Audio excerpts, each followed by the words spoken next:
trabalhadores do Brasil. Getúlio Vargas subiu ao poder em 1930, depois de aplicar um golpe de Estado. A ascensão de regimes totalitários e a expansão do comunismo possibilita que Vargas declare um estado de sítio no país. Então, a eleição presidencial de 37 é cancelada, e Getúlio aproveita o momento para anular a Constituição e iniciar um período ditatorial. Período este em que foi autorizada a perseguição dos opositores do regime e o controle da imprensa. E é neste contexto de Era Vargas e de grande instabilidade mundial que ocorre a publicação de um dos maiores romances da literatura nacional. Hoje eu resenharei para vocês Angústia, de Graciliano Ramos.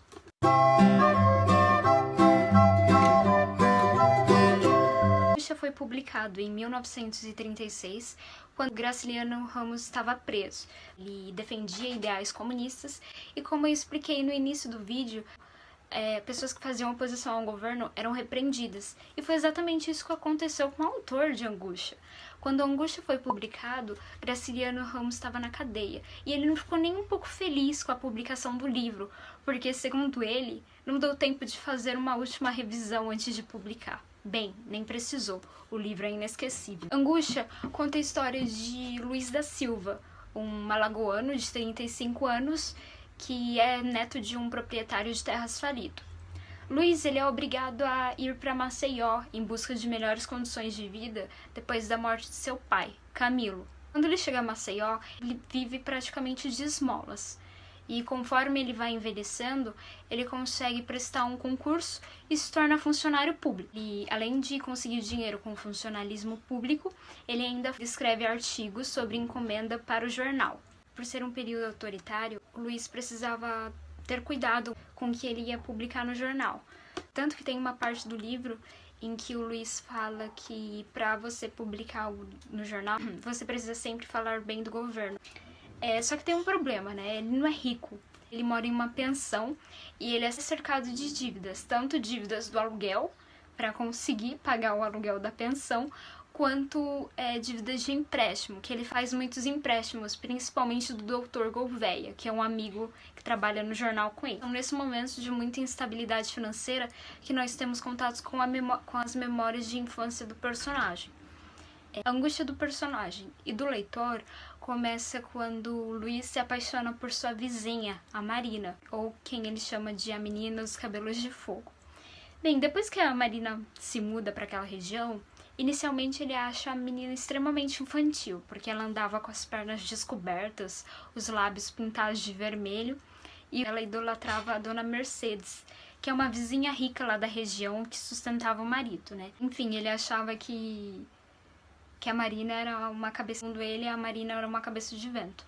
Só que com o tempo ele se afeiçoa à garota, de modo que ele a pede em casamento, né? Depois, de modo que pede ela em casamento e ela aceita. Só que tem um problema. A vida da Marina é movida por meias de seda, sapatos, joias. E o Luiz, ele não tem dinheiro. Pra ele, um casamento simples, com poucas pessoas, nem precisa de vestido, já é suficiente. E pra ela não. A Marina quer um casamento elaborado, pra mostrar pra todos como ela é bem casada.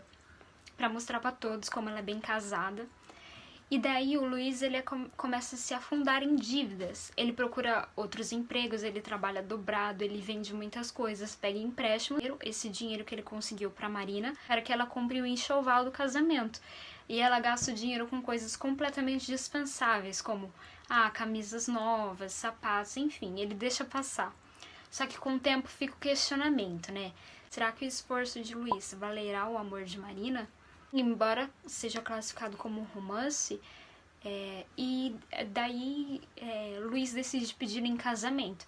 Mas você, leitor, não fica muito feliz não, porque possui uma linguagem bem simples, só que é um livro de certa forma pesado.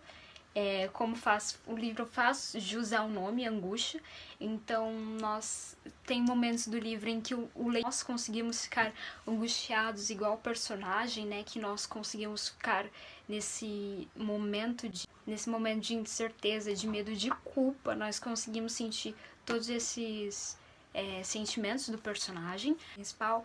Ele é o próprio narrador do livro. então nós conseguimos constantemente ter acesso aos pensamentos do personagem. E um recurso muito utilizado no livro é o recurso de rememoração, quando as memórias do personagem são evidenciadas o tempo todo. Isso é tão constante na obra que o leitor às vezes precisa até ter certo cuidado para não confundir as memórias do passado com o momento atual. É muito comum acontecer você confundir as memórias com os fatos atuais, com os acontecimentos atuais, porque são tão intensos conforme a história passa. Essas memórias de morte e de angústia, morte de pessoas que viviam lá no meio rural com ele, que ele viu. Livro fantástico, sem dúvidas. É um dos melhores livros que eu já li na minha vida.